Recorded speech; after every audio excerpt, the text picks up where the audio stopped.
पे यहाँ पे आयोजन हुआ है। हर चीज़ को बहुत ही तरीके से उन्होंने पूरा अरेंज किया है।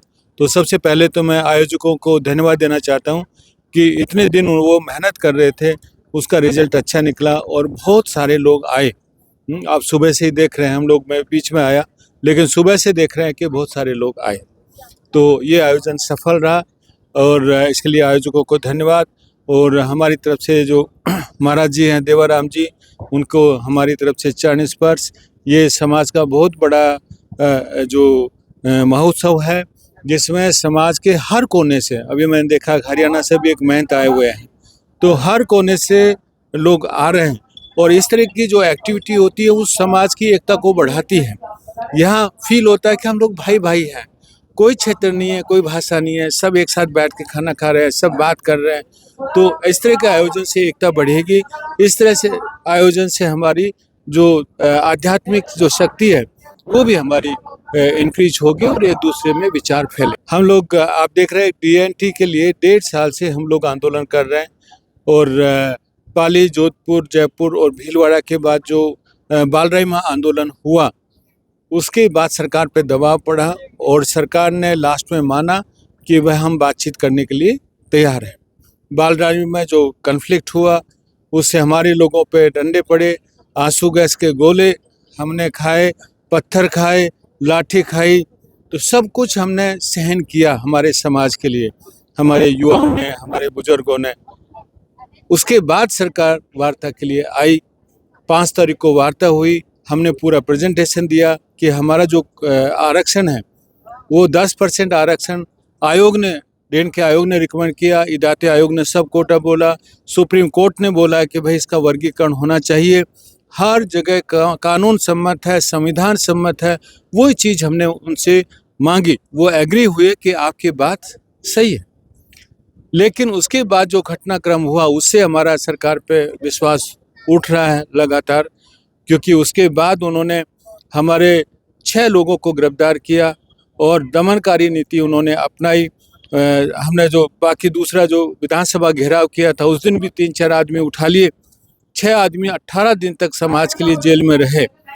तो हमने सोचा ठीक है, सरकार दमनकारी नीति अपनाती है तो हम भी अपना आंदोलन जारी रखेंगे। और अभी तो 6 आदमियों को उठाया। हमारा समाज तो बहुत बड़ा है, आप उठाइए, लाखों में आते, 10,000, 20,000, कितनी जेलें भरनी है भरो, लेकिन हम अपने अधिकार को छोड़ेंगे नहीं।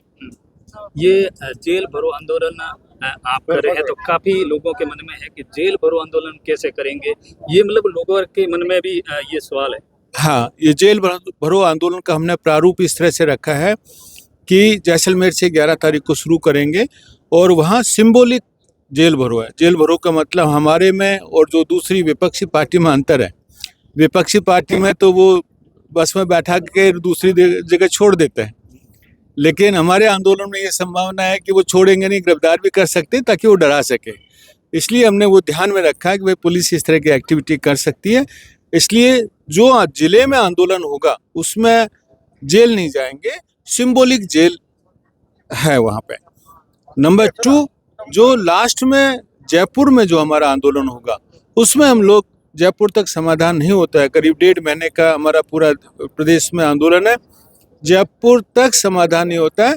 जयपुर में हम बैठेंगे और वहाँ रियल में हम लोग जितनी भी उनको बसें भरनी है वहाँ जेल में बैठ के, वो बसों में बैठ के जेल जाएंगे। तो ये सरकार से आपकी वार्तालाप भी हुई थी, फिर भी ये ऐसा क्यों?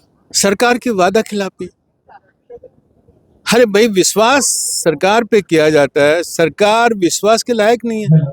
3 महीने का समय देते हैं, 3 महीना 5 मार्च को खत्म हो गया, 5 अप्रैल को चौथा महीना खत्म हो गया, 5 मई को 5वां महीना खत्म हो गया।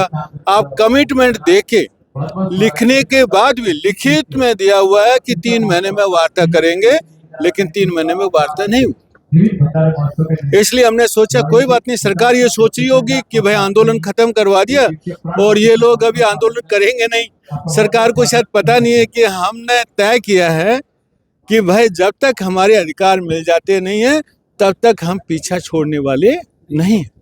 और DNT में जितने समाज हैं, सरकार को शायद अधिकारी रिपोर्ट नहीं देते हैं, लेकिन जितने डीएनटी में समाज हैं वो सब बहादुर समाज हैं। उन पे डीएनटी का कानून इसलिए लागू हुआ कि उन्होंने लड़ाई लड़ी। लड़ाई लड़ने वाले समाज हैं ये, इसलिए कोई ऐसा नहीं है। और हम लोग फाइट करेंगे किसी भी हालत में। बार बार सरकार को बोल रहे हैं भाई 6 महीने लगे 6 साल, लेकिन अपने समाज का जो 10% आरक्षण है, 10% राजनीतिक आरक्षण है और हमारे पट्टा निवास और जमीन का मामला है, छोड़ने वाले नहीं। अभी आपने देखा कि हमने ये जो राजस्थान में जो हमने आंदोलन किया, इसकी चिंगारी सेंटर के ऊपर भी गई और अभी 14-15 तारीख को सेंटर में पूरा एक आयोजन हुआ। पूरे देश के डीएनटी जो लीडर्स वहाँ पे आए और हमने एक डीएनटी फेडरेशन ऑफ इंडिया बनाया। फेडरेशन मतलब जिसमें पूरे अम्ब्रेला ऑर्गेनाइजेशन, जिसमें पूरे राष्ट्र के जो डीएनटी लोग हैं वो जुड़ेंगे। 2 दिन की जो मीटिंग में आपको मैं बताना चाहता हूँ कि सरकार और दूसरे जो नेता लोग हैं ना वो कितने कमज़ोर हैं। 2 दिन की मीटिंग में लीडर अपोजिशन जो ने बुला लिया कि भाई आप हमसे मिलने के लिए आओ। राहुल गांधी से मीटिंग हुई, उसके बाद बीजेपी के लीडर बोले हम भी मिलना चाहते हैं, उनसे भी मीटिंग हुई। लेकिन दुख की बात ये रहा और बहुत ही देश के लिए दुर्भाग्यपूर्ण है, ना तो कांग्रेस को पता है कि भाई डीएनटी क्या है, ना बीजेपी को पता है कि डीएनटी की डिमांड क्या है। इसलिए उनके मन में भावना नहीं है, उनके मन में संवेदना नहीं है कि भाई इतने कमज़ोर समाजों को हम लोग हेल्प करना चाहिए, इसलिए वो पॉलिसी नहीं बना रहे। अभी हमने रखा है कि यदि मान लीजिए 1 नवंबर को पूरे देश में, देश के सब नेताओं ने डिसाइड किया कि 1 नवंबर को दिल्ली में बहुत बड़ा आंदोलन करेंगे। एक खुशी की बात यह है कि जो ऑर्गेनाइजेशन बना उसका जो नेशनल कन्वीनर भी हमें बनाया गया है और एक महाराष्ट्र के दिगंबर राठौड़ है, 2 नेशनल कन्वीनर हैं। तो इस आंदोलन को नेशनल लेवल पे भी लेके जाएंगे, छोड़ेंगे नहीं। आगे क्या रणनीति है? आगे हम तैयारी कर रहे हैं, हर एक जिले में हमने जिलाध्यक्ष बनाया है। दूसरा मैं एक आपको ये भी बताना चाहता हूँ कि डीएनटी समाज तो आ ही रहा है। जैसे हमारे एक जिलाध्यक्ष होगा, उसके नीचे बाकी सारे समाज के लोग वहाँ आएंगे। इसके साथ वंचित ओबीसी समाज भी हमारे साथ आ रहा है। वंचित ओबीसी का मतलब जैसे 3 ग्रुप हैं।